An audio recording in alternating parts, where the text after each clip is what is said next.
গ্রামটিতে প্রবেশ করতেই চোখে পড়ে বাঁশি তৈরির কর্মযজ্ঞ। একটু পরপর এ বাড়ি ও বাড়ি থেকে কানে ভেসে আসে বাঁশির সুর। এই গ্রামের প্রায় সব কারুশিল্পীরাই বাঁশিতে দারুণ সুর তুলতে পারেন। বাঁশি তৈরির সময় তাদের মন মাতানো সুর যে কাউকেই মুগ্ধ করবে।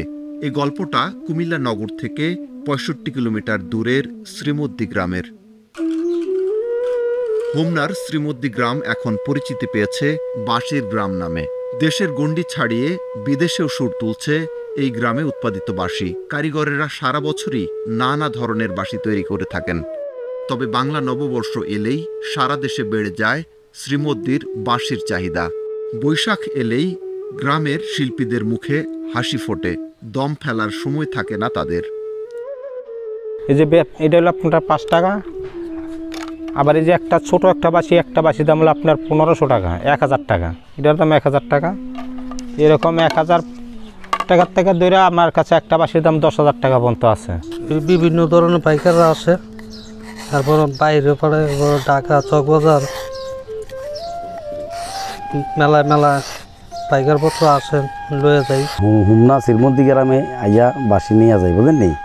এর মধ্যে বাঁশির একটু চাহিদা বেশি। সবসময় আমি বাঁশি নেই, প্রতি বছর বৈশাখী মেলার লেগে বাঁশি নিয়ে যাই আর এইখান থেকে।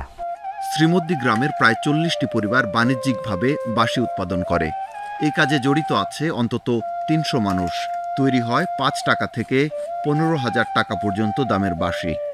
বাঁশিগুলোর রয়েছে বাহারি নাম: মোহনা, ফেন্সি, খানদানি, ক্লাসিক্যাল, বিন, বেলুন, তোতা, সানাই সহ বিভিন্ন নাম।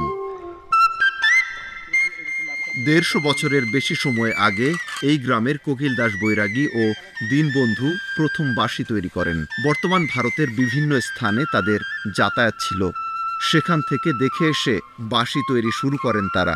প্রথম দিকে অল্প কিছু বাঁশি তৈরি করে নিজেরাই ফেরি করে বিক্রি করতেন।